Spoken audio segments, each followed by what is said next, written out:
একটা মাসলিনের কট সেট দেখাবো, দেখে নাও। এই যাচ্ছে পুরো কুর্তিটা 44 আর 46 নেবে। ব্রাউন কালারের ওপর এরকম গোল্ডেন ইয়েলো দিয়ে কিন্তু ফ্লাওয়ার মোটিভ করা আছে, তার সাথে কিন্তু গ্লিটারি বর্ডার দেওয়া আছে। মাসলিনের মধ্যে যাচ্ছে কলার দেওয়া টপটা পাচ্ছ। এই যাচ্ছে পুরো জিনিসটা, ভেতরে শর্ট স্লিভস আছে, যদি অ্যাটাচ করতে বলো অ্যাটাচ করে দেওয়া হবে। এই যাচ্ছে কিন্তু জিনিসটা পুরো কলারের মধ্যে টপটা যাচ্ছে, ভি কাটিংয়ের এরকম একটা নেক কাটিং পাচ্ছ।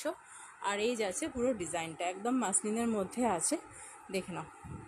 মেটেরিয়াল খুবই সফট, দেখে বুঝতে পারছো কতটা সফট মেটেরিয়াল আছে এটার। দেখো এই যাচ্ছে কিন্তু পুরো মেটেরিয়ালটা একদম সফটের মধ্যে। টপটা দেখালাম, আর প্যান্টটা যাচ্ছে তোমার আফগানি প্যান্টে। দেখো এই যাচ্ছে প্যান্ট 44 46 যারা আছো তারা নিয়ে নেবে। এখানটা ইলাস্টিক দেওয়া আছে, ঠিক আছে, এখন ইলাস্টিক দেওয়া আছে। আর এই যাচ্ছে প্যান্টের নিচের দিকটা এরকম পটি করে কিন্তু এখানে তোমার কুচি কুচি ফ্রিল করা আছে। পুরো আফগানি প্যান্টের মধ্যে জিনিসটা যাচ্ছে। কট সেট আছে, এটা ব্রাউনের সাথে গোল্ডেন দেখালাম, এটারই আর একটা কালার অপশান দেখো, নেভি ব্লু এর সাথে গোল্ডেন, ঠিক আছে। এই আর একটা কালার অপশান, যেটা ভালো লাগবে স্ক্রিনশট নিয়ে হোয়াটসঅ্যাপ করবে।